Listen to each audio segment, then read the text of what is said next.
Good afternoon, and welcome to Inside Out Radio, where we come to you live every Tuesday from 2 to 3 here on 89.3 FM WPFW. My name is Dr. Nicole Cutts, and I am today's host. On Inside Out, we look at everything from pop culture to politics through a more inclusive LGBT lens. And as I mentioned, I'm today's host. I'm also joined by a collective on other Tuesdays by Lady Dane Figueroa Didi, Angela Peebles, and our newest co-host, Maria Leonard Olson, whose debut show will be this next Tuesday. So my beat is success, mental health, and the arts and culture. So today we're going to be talking about the B in the LGBTQ alphabet soup. First thing to know is that the B is not silent. It sometimes gets overlooked, it gets neglected, and today we're going to be focusing on that. And to do that, I have a special guest who I'll be bringing in a little bit. So one of the things we're going to be talking about today is a recent article in the Daily Beast that was entitled, "Are Bisexuals Shut Out of the LGBT Club?" And in this article, different studies were presented that show that bisexuals experience prejudice from both the straight and the LGBT communities. Now, as a bisexual person myself, I've alternately been called confused, greedy, told that I need to pick a side. Sometimes people are just confused themselves in terms of not understanding how is this possible. So they always want to know how does this work. So again, my special guest today and I will be discussing that, and we will be taking callers in the latter part of the show. So part of the reason why people have some confusion around bisexuality, or they think that people who claim a bisexual identity are actually either lesbian or gay or heterosexual, is what researchers are now referring to as monosexism. So monosexism is just a stigma, a double stigma that comes from the idea that people have that you have to either have one sexual orientation or another, meaning either heterosexual or gay or lesbian. And so that monosexism, which is a type of prejudice, leads people to believe that bisexuality, it does not in fact exist. There are also those fans of bisexuality that see it as having the best of both worlds. I've also had people say that, you know, you're very lucky, you have the best of both worlds, and it's almost as if the image is that bisexual people are just greedy, you know, spinning a lazy Susan full of lovely men and women around all day and taking their pick. And while that might be a lovely thought for some people, that's not usually the case. Now, people do express their bisexuality differently. Some people are in monogamous relationships. Some people are in open relationships, just as some heterosexuals and gay men and lesbian women are. But in my experience, I've actually found that it creates some consternation with people because they have fear around the bisexual orientation. They fear that you will be unfaithful, that you will, you know, if you're with a man, that you'll go and be with a woman. If you're a woman, that you'll go back and be with a man. And some people, just because of that fear, they stay away from bisexual folks. So that's a part of what we're going to be talking about today. We're going to be basically talking about bisexual pride or prejudice, right? And for some people, they also might say privilege, you know, because having the bisexual orientation can sometimes mean that if you're in, let's say, as a woman, if I'm in a relationship with a man, then I can have the appearance of belonging to the majority, belonging to the heterosexual majority. But we're going to be shedding some light on these issues. And to do that, thankfully, I am not alone. I am joined by a guest who hopefully is on the line, Loraine Hutchins. I'm going to do the introduction for Loraine, and then hopefully she will be there. Loraine Hutchins teaches a variety of multidisciplinary sexuality courses at Montgomery College. She is a fourth-generation Washingtonian and a lifelong multi-issue social justice activist, co-editing and promoting the first edition of By Any Other Name, Bisexual People Speak Out, with Lani Ka'ahumanu in 1991, led to co-founding BiNet USA, which is the National Bisexual Network, on whose first board of directors she served. She directed this BiNet to, I guess, help with media efforts for the 1993 March on Washington for lesbian, gay, and bi equal rights and liberation. She also co-founded DC's AMBI, the Alliance of Multicultural Bisexuals. In 2001, she earned her doctorate in cultural studies. Her dissertation, Erotic Rights, investigates sex-positive spiritual paths and contemporary erotic rituals from a queer feminist perspective. She graduated with the first class of sexological body workers certified by the San Francisco Institute for the Advanced Studies of Human Sexuality in 2003, and in 2011 she co-edited the Routledge anthology Sexuality, Religion, and the Sacred, subtitled Bisexual, Pansexual, and Polysexual Perspectives, with H. Sharif Williams, also known as Hurukati, and has contributed chapters and articles in numerous scholarly publications before and since. I could go on with Loraine's very esteemed biography, but I'm going to go ahead and bring her in. Loraine Hutchins, are you on the line? I'm here, Nicole. Hi, welcome to the show. Thank you. So good to be here on a day of thawing snow in D.C. Yes, by the way, to our listeners, Loraine and I are both broadcasting from our respective caves, not being able to make it through the snow and the ice.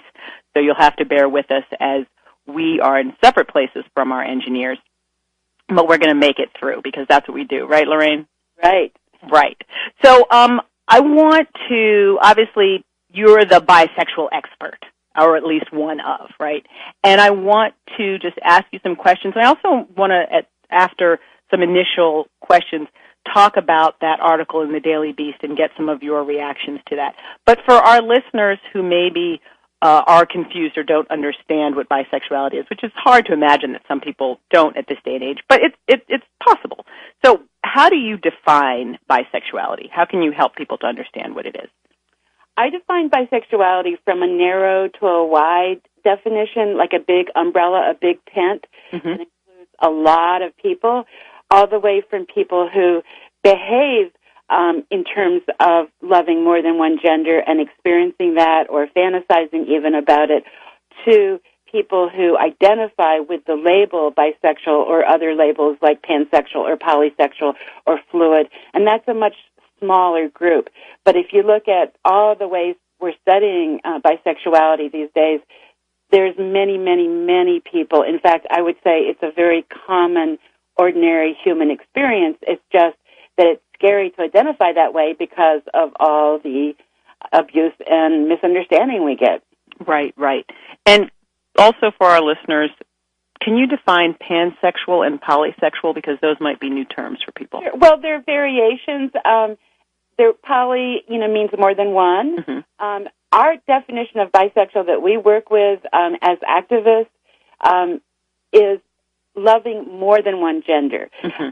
If you look way back in the sexology, sex research history of the 18th and 1900s, bi was thought of very binary in terms of like men and women. Right. But there are more than two genders, so it's easier for me to think about bisexual meaning loving more than one gender or being attracted to more than one gender. So some people feel that pan is a better word than bi because bi implies binary. I don't feel that. Right, right. But that makes sense to me, because what in your explanation, what you're explaining is that we don't just have these two genders that maybe were the traditional thought of you're either a man or a woman and that's it. We are much more familiar now with people who are transgendered or, express their gender in so many different ways that, and then within that, different ways that they express their sexuality, their sexual attraction and orientation. So I like the bisexual label, but I do understand the idea of being pansexual. Yes. In that respect. And queer. I identify as all those words. You're like, I'll take them. I'll take all those labels. So before we get into talking about the Daily Beast article, which I found very interesting. Can you tell us a little bit about your book, which I consider a seminal, text in popular. By Any Other Name. So what can you tell us about that book? Well, we published the book in 1991, 25 years ago this month. And we published it because we needed a book to read about ourselves that we couldn't find. Yeah. It includes over 70 stories by women and men, coming out stories, essays, poems about how it feels to be bi in the world. And unfortunately, or fortunately, it's still as timely today as it was back then because it's still hard to be bi, and we called it By Any Other Name because we're called by every other name. Right. And we still be bi. Right.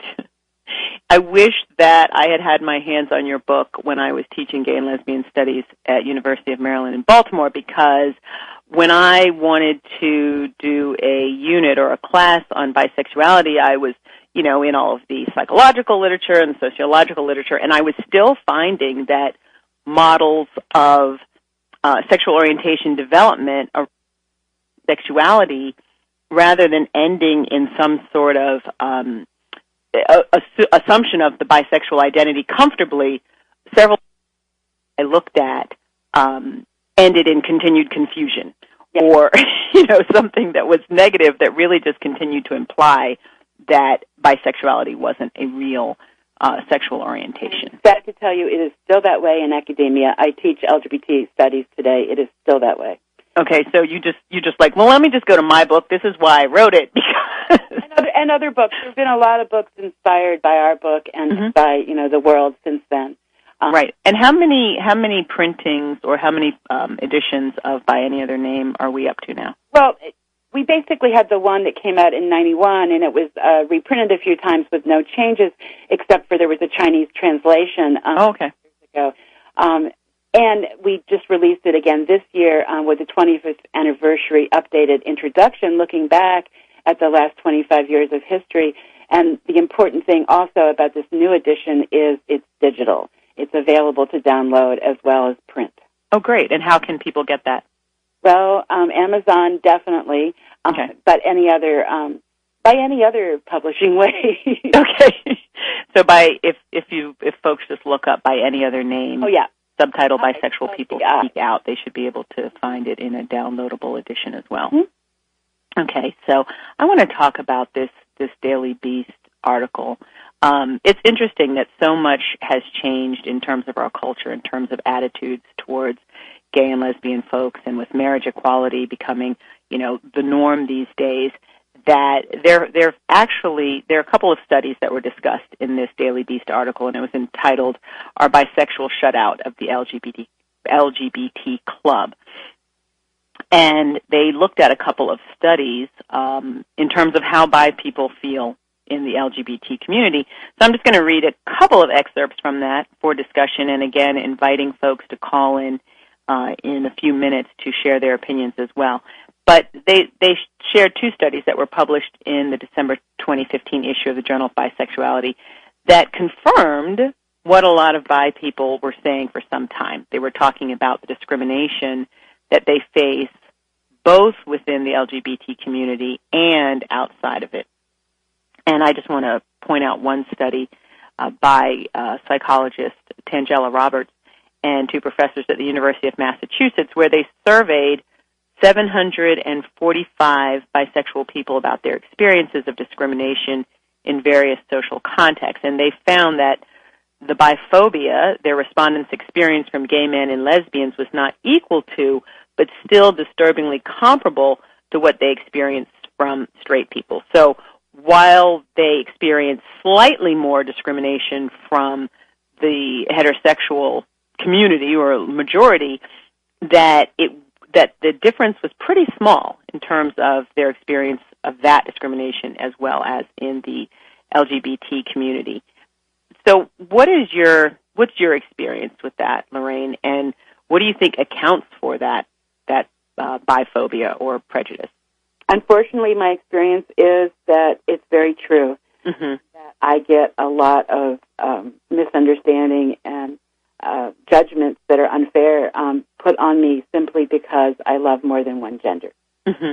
My theoretical and political understanding of it is that when we think of the world in binary either or, you only love one kind of person terms, people who defy that or who are beyond that or who don't fit in that, we don't compute. Nobody wants to acknowledge that because that would show that the emperor has no clothes. You know, and so it's not validated as a mature. It's kind of condoned as a youthful phase.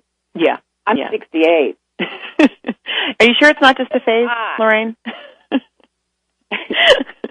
I've encountered the phase theory, and and it's funny because it's not just anecdotal. Like there are these studies now that show that people have these prejudices, and as we mentioned, the models of coming out for bisexual folks that often end in continued confusion.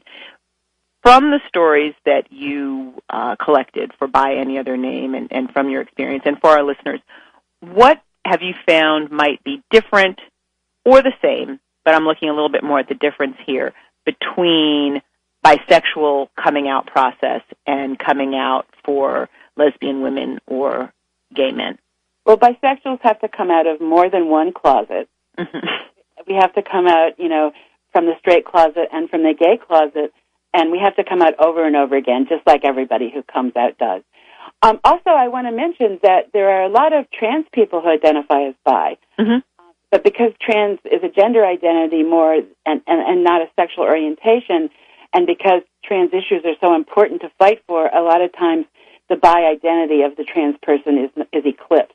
Right. So that's also something to remember. But it's just harder to come out because I think gay people and straight people alike have something invested in denying the middle ground because it's more complex. Yeah. I think it's more complex, and I think that it also, maybe there's a fear that that middle ground will invalidate their orientation. Yes, there is. I was told many times, as an organizer, by lesbians particularly, don't come out as claim a lesbian identity because we need the numbers. I understand that. We're trying to get our numbers up, Loraine. I understand lesbian oppression, and right. So it's. I don't want to say that there's no such thing as heterosexual privilege, but I think there's privilege for everybody that's in the closet, in any kind of closet. Right. And there's all different types of privilege, right? So I think the important thing there is that we have to acknowledge any level of privilege that we have, but that doesn't mean that we should deny other aspects of people's oppression. Yes. Yeah. I thought it was interesting that you mentioned the coming out over and over. And I know that also happens for folks who are other letters of the LGBT continuum, that I think because a lot of their minds want to go back to what they consider the norm, then they have a tendency to, okay, well, are you through that yet? Are you past that phase yet? No, I'm still bi. Right, no, still bi. And I think that for bisexuals, a part of the confusion, if that's the proper word for it, for other people, is who they see you with. Yes. So, when I've been in a relationship with a woman, people are like, okay, she's a lesbian, and I don't make it my business to go around correcting them. I don't say, no, I'm bi. It's like, look, my history, how I feel, it's so much energy, and work. And now, that I'm in a relationship with a man, a very loving relationship with an awesome guy, and, people will probably say, oh, she's past that phase. she's back on she's back on the heterosexual side of things. And again, I'm not going to go around saying, no, just, but I think that does cause confusion for people, that who they see you with, they're like, okay, that's their sexual orientation. Have you found that either for yourself or other people that you've talked to? Absolutely, and it shows up in the same-sex marriage debate and the marriage equality debate, and notice I'm not saying gay marriage, because a lot of the leaders in the marriage equality movement have been by people and are by people, and they are read as lesbian or gay. Right, right. It's almost right. People will read you a certain way. Or even if you're a heterosexual person and you are supporting LGBT rights or marriage equality, people will just assume that, well, you must be actually, gay or lesbian or bisexual or trans. I also want to point out that there is a stigma attached to being bi, such that there are gay therapists who will talk about straight men who have sex with men and homoflexible and mostly heterosexual and all these I meant heteroflexible, but there's homoflexible too. But all these ways of not using the B word or not claiming that complex identity to try to rationalize that everybody is either or. Yeah, yeah, and I think that that's also surprising sometimes for folks who are outside of the LGBT community to hear about the different forms. And and I hesitate in a way. It's not like I want to air dirty laundry, but truth is truth and reality is reality. That there's all kind of prejudice and discrimination within minority groups. So within the LGBT community, these studies and our experiences have shown that people are still biased against a bisexual orientation. Or within the LGBT community, there's still racism, there's still sexism, all of these things that still exist. And I think sometimes it baffles people a little bit. Well, if you're in an oppressed minority, how can you turn around and oppress other people? Which I don't really think is that baffling, because everybody has some desire to have that status, have that other, to look down on in a way. But it's something that I think we can only do away with, if that's possible, when we look at it, when we confront it. When there aren't any others and we're all us. Yeah, right, when there aren't the others. Yeah. So another thing I wanted to pull out from this article in the Daily Beast was a little bit of detail around this particular survey. They did a survey for the study, and they asked bisexual people to complete an anti-bisexual experiences scale, the ABES, which asked on a scale from 1 to 6 how frequently certain events have happened to them, such as being told they were confused about their orientation, being excluded from social networks, or having it be assumed that they are more likely to cheat because they are bisexual. And the studies indicated that these attitudes are common, not just among straight people, again, but among gay men and lesbians as well. And the average ABES score reported for experiences with straight people was 2.38, while the average for experiences among gay men and lesbians was only slightly lower at 2.29. So as you mentioned, it's like this double stigma, it's this double prejudice. And I also just wanted to read one thing that I thought was, I just thought this was kind of troubling. It's kind of sad that there was a story that came out of one of these studies from a young woman who is bisexual, and she said, a couple of years ago, I went to Pride, I'm sure it was Pride Parade, and I took my boyfriend with me because he just wanted to be supportive and come with me to this thing that's really important to me. We did a march, and at the end of it, I was feeling really happy and excited, and we kissed, and people started booing us. Yes. Yes. Yeah. Yes, it happens. I mean, we made biphobia shields in some of the Pride marches that bisexuals have marched in to shield us against exactly that kind of booing, just figuratively, because, it's very painful. Yeah. And I wonder, I'm assuming that people saw this and they had their own interpretation, and it is troubling, at least to me personally, to think that you're out there expressing your pride and your sexual orientation. Let's say they were two completely heterosexual people. I don't really understand the booing. Like, if we're celebrating our sexual orientation and our love, then why would you, boo somebody else's? Well, it has to do with insecurity. And I want to say one more thing. There's a lot of gay and lesbian people who have loving sexual relationships with people other than their own gender. And they are closeted about that, and they want to put it on us. Okay. Well, that makes sense. Yeah. I think people like to keep things simple in a way. Yep. And I think bisexuals sometimes confound that. But as an activist, bi activist, a lot of gay and lesbian people have privately confided in me. Oh, I had this great relationship, with somebody of another gender, and I can't talk to anybody about it. Because they'll have a negative reaction to that. So I want to open up the phone lines right now. We're about at midway of the show, and I want to ask folks to call in if you have comments or questions. You want to weigh in on this topic of bisexuality, pride, prejudice, or privilege, and also weigh in on this idea of monosexism, because while today's show is predominantly focusing on bisexuality, I also want to hear from you if you identify as pansexual or polysexual or polyamorous or any of those ways, and would like to share your experience, ask a question, what have you. The number to call is 202-588-0893. The number again is 202-588-0893. Did I say that correctly? And to call in with your questions, comments. Because I'm not in the studio, I can't see from the engineer booth if there's somebody on the line, but I trust they will send me a text and let me know if that's the case. So if you want to call in, please do so.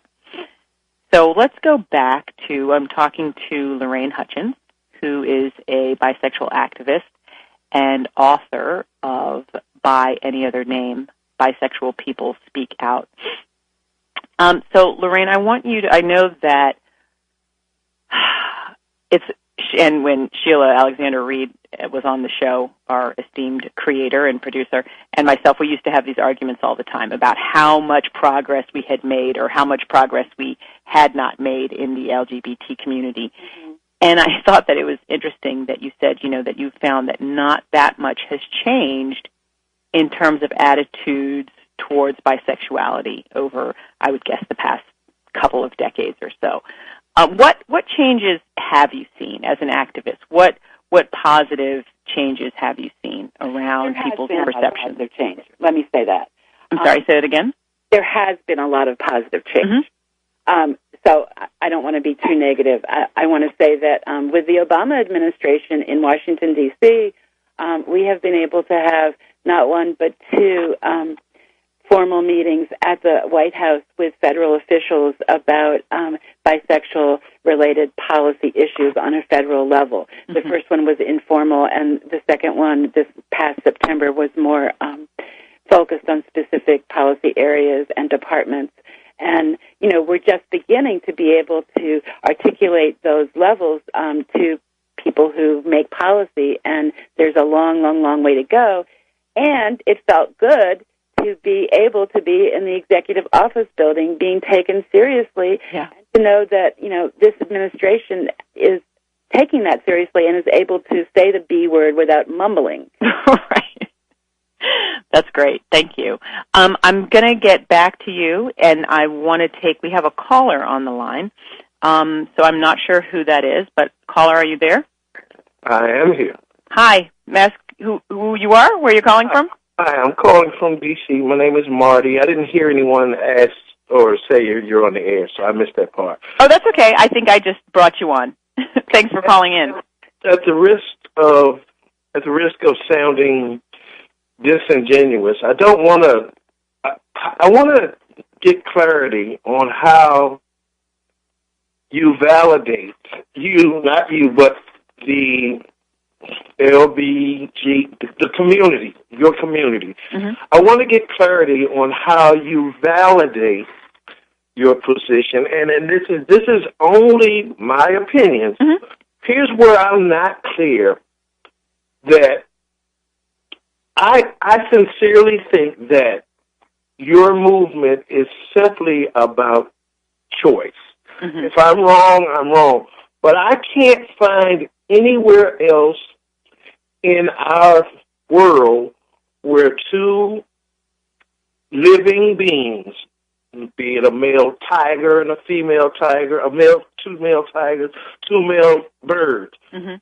want to be in a relationship with each other. I just don't get it, and that's why I think mm-hmm. that it's simply about choice. I don't believe that it's something that you were born with. Mm-hmm. I don't believe that it's something that I'm trying to understand how you validate what you're doing. Well, thank you, first of all, Marty, for calling in. There are several scientific studies that validate a genetic connection for our sexual orientation. That's one way. There actually are instances of what we might call homosexual behavior and activity within the animal community population, but that's not what we're using, because obviously we're human beings. I guess one way that, and I'll let Loraine also answer this question, but I guess I would say to you, if you're seeking to understand, are you a heterosexual man? Marty? Did we lose Marty? Well, Marty, if you're still listening, what I would suggest is, think about, if you're heterosexual, could you, let's say, wake up tomorrow and choose to be attracted to a man?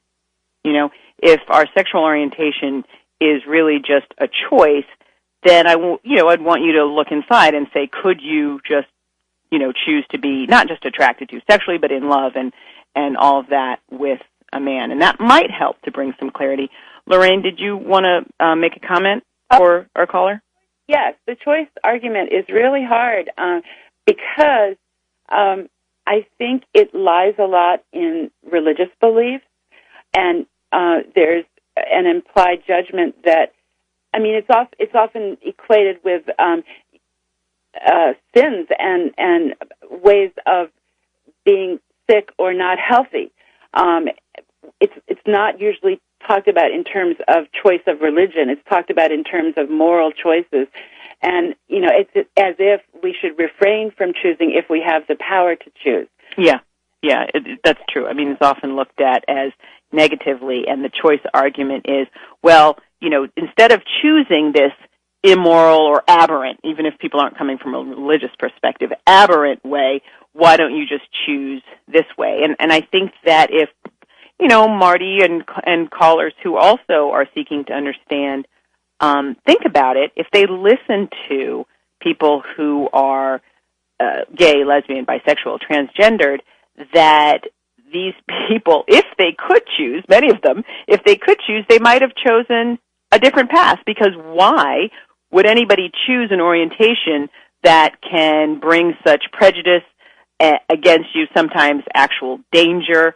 There are people who we know even to today are being killed for who they love or what their gender orientation is. So I think if you're looking at this validation, you might say, well, if you could choose, why would you choose something that could be so dangerous for you? We have another caller on the line. Welcome to Inside Out. Happy to take your call. Hi. My name is Molly. Hi, Molly. Hello. I'm calling from Baltimore. Thanks for calling. What is your comment or question on what we're talking about today? I was actually just listening.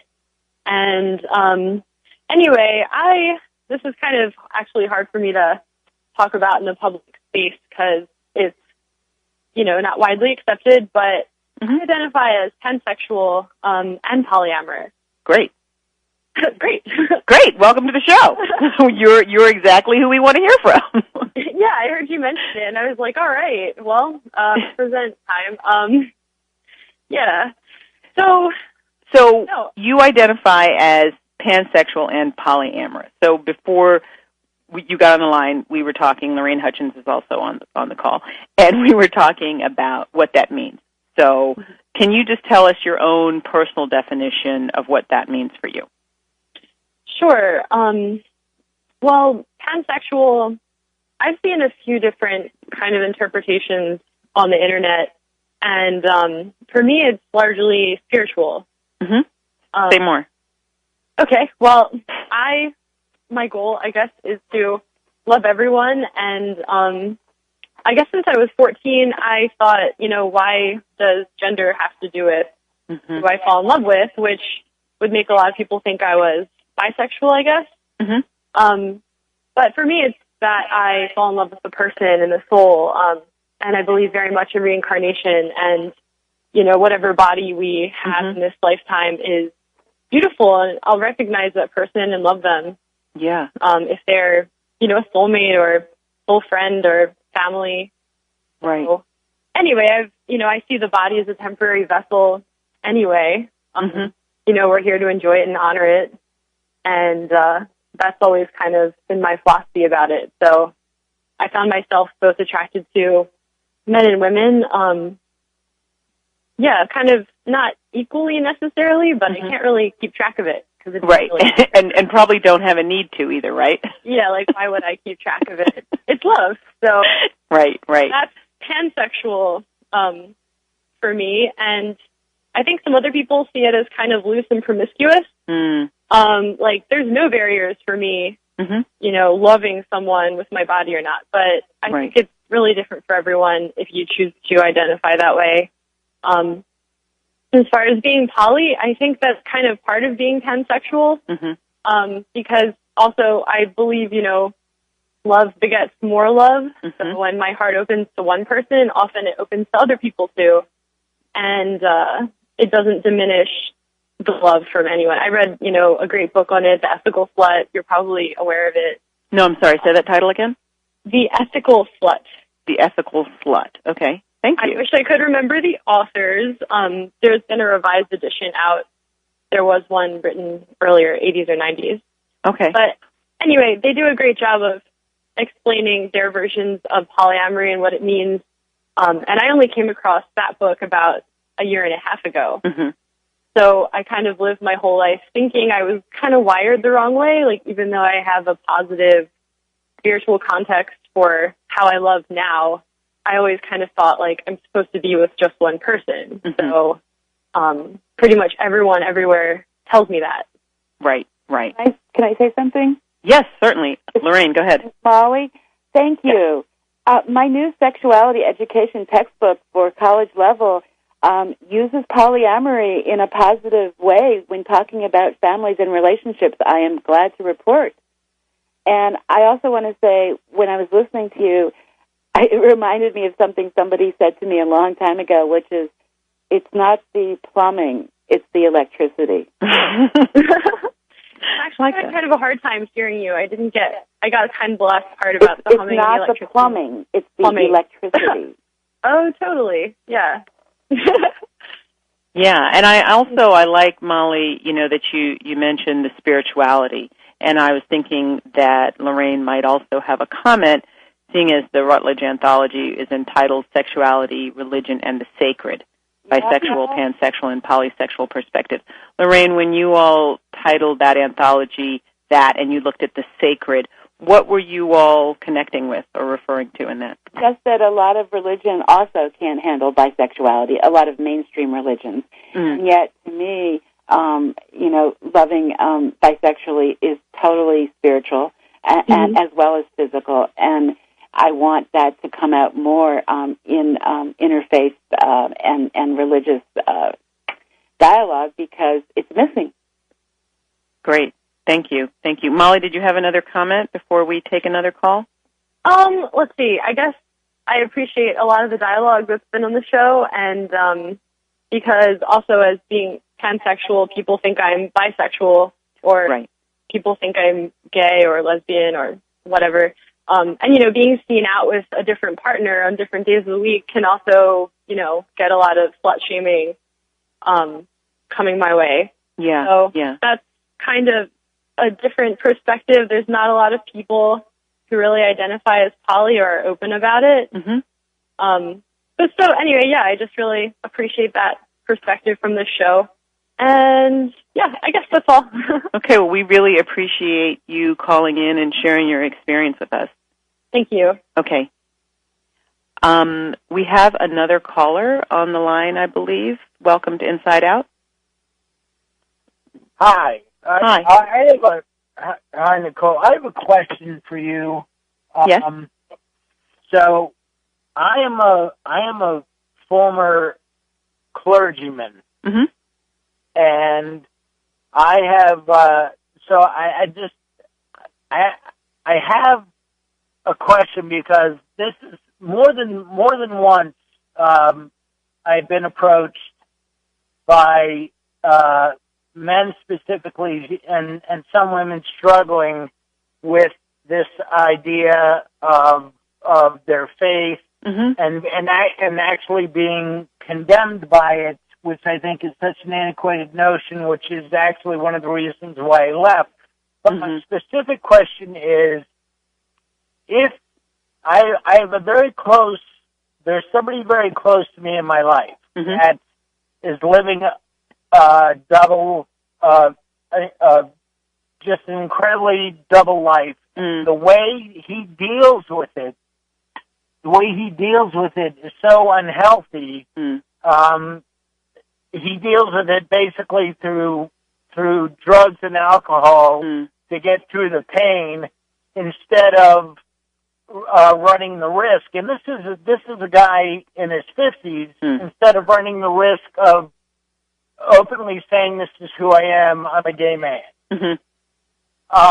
So, what do you do? What does a person do, if anything? Because I've heard from other friends of mine in the gay community that say the worst thing you could ever do would be to out somebody without their consent, or so you don't do that. Yeah. But at the same time, you're watching somebody kind of drink and drug themselves to death. Yeah. Because they're so terrified of it. So it's like this double-edged sword where he's just so stuck, and he's never going to live to see 60 by living this life. So the whole idea that he would choose to be this way is so beyond ridiculous to me. And I was just wondering if you had any advice.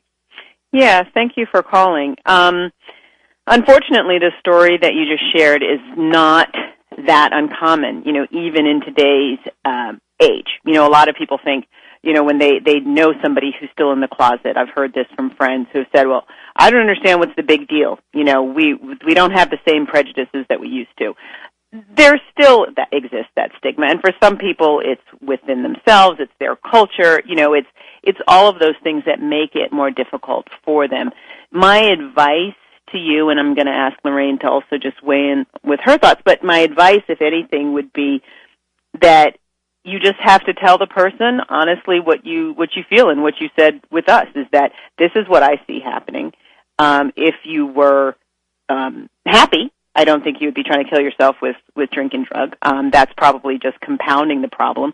Implore them to get help, either seek therapy, counseling, or to find a support group, because there are support groups, and we'll put some resources on our Inside Out Facebook page for folks who are struggling, as your friend is. Your other friends are right. You can't out him. That's not the way to go. But obviously we know that we're as sick as our secrets, and as long as he's keeping that secret, and he has his own shame around it, he's pouring drugs and alcohol on top of himself and killing himself, which is what it sounds like he's doing. So I would say you can only implore him to get help, get support from people who are going through or who have gone through what he's dealing with. And unfortunately, after that, we know that you can't make him, get better. Right. Well, thank you. Loraine, did you want to say something? Echoing everything you just said, Nicole, and just adding that it's really, really even people who are not in the closet, who are out as bi or as gay or lesbian and trans or not, are still suffering disproportionately from depression and addiction. Yeah. And the easy thing to do, which is wrong, is to blame them rather than to understand that until we create more nourishing, loving, affirmative communities for all of us, it's going to go on. Yeah, true. And what you just said about LGBT folks experiencing higher levels of mental illness or depression or anxiety and drug and alcohol use, unfortunately, remains a fact. And I think that some people shy away from that because they think that that's evidence of there being something wrong with this lifestyle, rather than looking at it from that whole community or sociological perspective that they are dealing with all of this stigma. Even though things, yes, have changed a lot, it's still not considered the norm, in the most part. It's not considered okay. It's not considered right. There are still people who are going to shame people, and people are going to internalize that shame. Yeah. So it's very important that, like you said, that people find those loving communities. I mean, it's just so tragically sad. Yeah, it's just so tragically sad. So, I guess you just kind of wait and hope and make suggestions and realize you don't really have control and hope for the best and not much else you can do, I guess. Yeah, there's not much, aside from be honest with him, share your thoughts, give him some resources, and turn it over. And we'll be sending him some positive thoughts as well. Thank you. And we're glad you're his friend. Thank you for calling in. Thank you. Take care. Okay, bye-bye.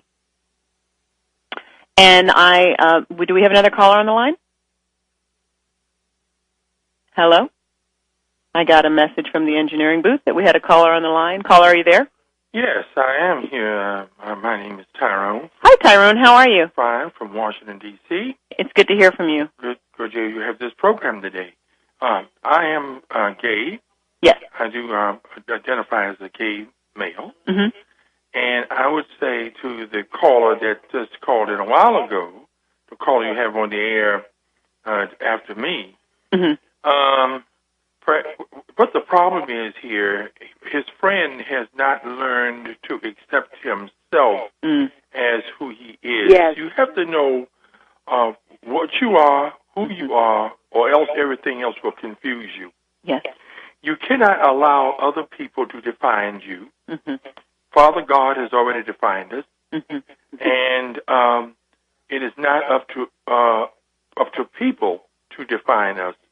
And we must find a comfortable place within our own lives to be able to say to people, listen, you have to do you.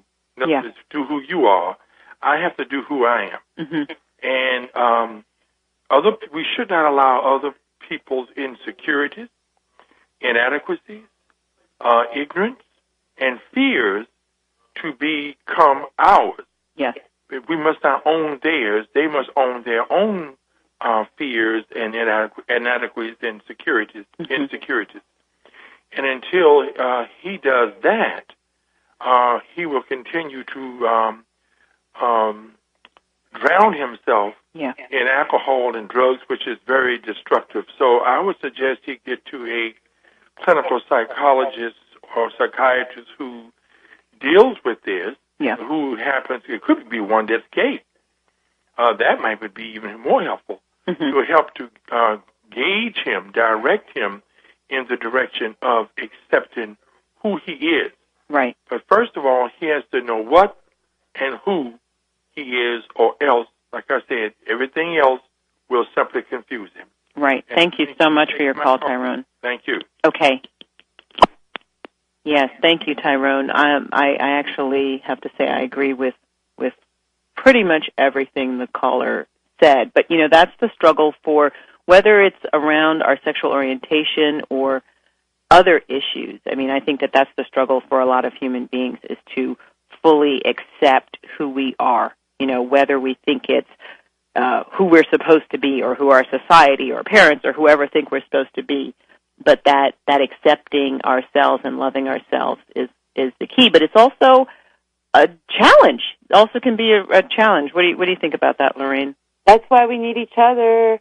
Yeah. That's why we need each other. I have to say very briefly that when I was working on the White House Bi Policy Institute thing, I was doing a subgroup on domestic violence, and we were looking at the new research on domestic violence against bisexual women in particular, and it's also bad towards bisexual men. But when I was looking at 40% of bisexual women experienced sexual assault, domestic violence, I couldn't believe the statistic, and I had to keep going back to the studies and keep verifying it and looking at other research, and it freaked me out. It freaked me out as someone who's supposedly, healthy, mentally, and, a good activist who has, sense of support. Yeah. It freaked me out so much that I had to keep going away from it and coming back to it to be able to blog about it. Right. Because it was so disturbing. So. And what accounted for that? Did you, as you were going through that, what accounted for that higher percentage of domestic violence against white women? It's higher than for lesbians or for heterosexuals. The only one that's higher than ours is trans. Mm-hmm. And was this domestic violence within relationships? It was everything. It was also experiencing rape, not only in relationships. Okay. It was sexual assault across in different ways. What would you attribute the higher numbers to? Was there something that was causative in that? Sexually objectifying by women is available. We are or aren't. Okay. Making, slut shaming, as Molly was saying. Okay. That's very interesting and not good to hear. But we have to look at these realities. So we're getting close to the end of the show, and I want to let our listeners know how they can reach you, Loraine, or find out more information about some of the organizations that you're involved with.